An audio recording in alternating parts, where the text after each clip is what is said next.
পঞ্চায়েতের ফল হলো কেন? পঞ্চায়েতে 18-তে কী ফল ছিল, এখন কি ফল আছে? পঞ্চায়েতে ভোট হয়েছে নাকি? ভোট করতে দিন না। আরে আপনারা তো ডায়মন্ড হারবার দেখেন, ডায়মন্ড হারবারকে জাহাঙ্গীরকে সরিয়ে দিয়ে ভোটটা করান, দেখবেন কি অবস্থা হয় ডায়মন্ড হারবারে। ফলতা হিন্দু প্রধান এলাকা, সেখানে ডায়মন্ড হারবারে গিয়ে ওখানে ফলতাতে গিয়ে জাহাঙ্গীর খান ওস্তাদি মারে। তো সব জায়গাতে এরকম গুন্ডামি বদমাশি। এখানে আমার পঞ্চায়েত কিভাবে দখল করেছে জানেন? বটুন পঞ্চায়েত ছিল, তার পঞ্চায়েতে ছাপ দেওয়া ব্যালট পাওয়া গেল নদীর ধারে, প্রুফ আছে। আপনারও তো সংগঠন আছে, আপনারা কেন লড়ে নিতে পারছেন? না না, সংগঠনের সাথে লড়তে পারে, পুলিশের সাথে আপনি লড়তে পারবেন কি? অ্যাডমিনিস্ট্রেশনের সাথে। বিডিও বক্স চেঞ্জ করে দিচ্ছে রাতের অন্ধকারে, আপনি কিভাবে সেটাকে চেঞ্জ করবেন? সেটাকে তো আপনি আটকাতে পারবেন না।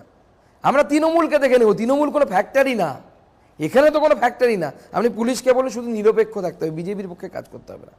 কিংবা বলবে যে দুপক্ষ মারামারি করো, বুঝে নাও তোমরা, আমরা কোনো পক্ষেই কেউ অ্যারেস্ট করবো না, বলে দিক। দেখে নিচ্ছি তৃণমূলের কত দম আছে। এইখানে এই শান্ত জেলাতেই আমি চ্যালেঞ্জ করছি, পুলিশ ছাড়া এদের 5 টাকার দাম নেই। পুলিশকে বাদ দিয়ে দিন, তৃণমূল কংগ্রেসের এক একজন নেতা বাড়ি থেকে বেরোতে পারবে না। অনেক নেতা দাদা আমাদের দলে এসেছিলেন, ফিরেও গেছেন। কে কত বীর পালোয়ান আমরা দেখেছি, সিকিউরিটি করে পাগল হয়ে ঘুরে বেড়াতো। আর আমি যখন রাজ্য সভাপতি হই, যখন আমাকে মমতা ব্যানার্জির বাড়ির কাছে আমাদের প্রার্থী তার দেহ নিয়ে গেছিলাম, মৃতদেহ, আমাকে পুলিশ, নাম ভুলে যাচ্ছি তার এখন, বাগারিয়া সম্ভবত তার নামটা, শ্রীরাম ঝাঝারিয়া, না না মাগারিয়া সামথিং, আকাশ মাগারিয়া, তুলে ফেলে দিয়েছিল আমাকে। সিকিউরিটি ছিল না আমার, আমি কোনো সেন্ট্রাল সিকিউরিটি ইউজ করিনি। সভাপতি হওয়ার বেশ কয়েকদিনও আমার সেন্ট্রাল সিকিউরিটি ছিল না। একজন এখানে রাজ্য সরকার থেকে একজন কনস্টেবল দিয়েছিল, আমি কলকাতা গেলে তাকে রেখে যেতাম, এখানে ওখানে গেলে হোটেল খরচ বাড়বে আমার, ট্রেনে বাসে ঘুরে বেড়াতাম। আর আমি তৃণমূল নেতাদেরকে দেখেছি যারা আমাদের পার্টিতে এসেছে সিকিউরিটি ছাড়া নড়তে পারে না। সিকিউরিটি বলছে, হ্যাঁ অনেক নেতাই বলছে সিকিউরিটি, অনেক নেতাই বলেছে, সেই সময় তারা ফিরেও গেছে। আচ্ছা সুন্দর, একটা সত্যি কথা বলছি, এই আমার ছিল না, এই আপনাদের বহু নেতা আমি দেখেছি যারা তৃণমূল থেকে, আপনি আপনার কথা শুনে ধরতে বলছি, 10টা 5টা 15টা সব জংলা ছাপ সিআরপিএফ নিয়ে ঘুরে বেড়াচ্ছে। এটা কি মানে রাজনীতিতে, এই আপনি বললেন ভালো পারসেপশন হচ্ছে? ভালো, দেখুন কিছু লোকের তো প্রয়োজন আছে, এটা অস্বীকার করা যায় না। চারানা শিখি যায়, 2টো লোক পেছনে নেই, তাদের 15টা সিকিউরিটি। দেখুন কিছু লোকের প্রয়োজন আছে যাদের উপর যারা টার্গেটেড, ঠিক আছে, সেটা অস্বীকার করার জায়গা নেই। হামলা হয়েছে এবং তৃণমূল রাজনৈতিক দলটা খুব নোংরা, তো স্বাভাবিকভাবে তারা যা ইচ্ছে তাই করতে পারে। যারা এনআইএর বিরুদ্ধে শ্লীলতাহানির কেস দিতে পারে, তারা কি না করতে পারে বলুন তো? শুধু আপনার উপর আক্রমণ হবে তা না, নানা ধরনের নোংরা খেলা হয়। শুধু তৃণমূলের মতো বিজেপিরও একটা বড় সমস্যা গোষ্ঠীদ্বন্দ্ব। গত বছর মুরলীধর সেনলারে আপনার বিরুদ্ধে বিক্ষোভ হয়েছিল। ভোটের ময়দানে এই গোষ্ঠীদ্বন্দ্বের মূল্য কি চুকাতে হবে? দেখুন বিজেপিতে গোষ্ঠীদ্বন্দ্ব আমি বলবো তুলনামূলকভাবে কম। তার কারণ হচ্ছে যখন আমাদের ভোটের পার্সেন্টেজ 6%-এরও আশেপাশে ছিল, তখনও এই ধরনের ঘটনা ঘটেছে। এটা বিজেপি, পশ্চিমবঙ্গ বিজেপির একটা আমি বলবো যেটা আমাদের legacy which is very bad.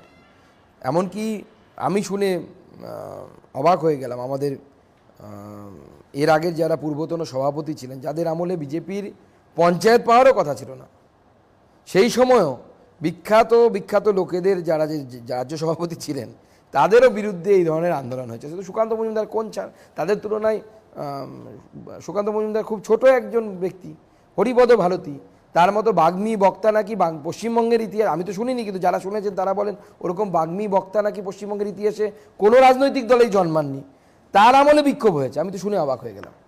আমাদের মুখপাত্র চিফ স্পোক্সপারসনই বলছিলেন, উনি যেহেতু ভারতীয় জনতা পার্টির ইতিহাসটা খুব ভালো জানেন, আমাদের শ্রমিকদা উনিও খুব বাগ্মী লোক। তো প্র্যাকটিক্যালি এটা বিজেপির একটা রোগ, যে বিজেপির পদ না পেলে পরে, আর আমাদের সাংগঠনিক বিষয়, আমরা সাংগঠনিক দল, আমাদের পদ খুব সীমিত। আপনারা জানেন আমাদের রাজ্যে কতগুলো জেনারেল সেক্রেটারি হবে ততগুলো ফিক্সড, জেলায় কতগুলো হবে সেটাও ফিক্সড। এটা তৃণমূল কংগ্রেস না, তো তৃণমূল কংগ্রেসে আছে 46 নম্বর জেনারেল সেক্রেটারি, 47 নম্বর জেনারেল সেক্রেটারি। এবং আমি গ্যারান্টি দিচ্ছি, আপনি মুখ্যমন্ত্রী কোনো সাডেনলি জিজ্ঞেস করবেন তার রাজ্যে সাধারণ সম্পাদকের সংখ্যা কত পার্টিতে, উনি বলতে পারবেন না।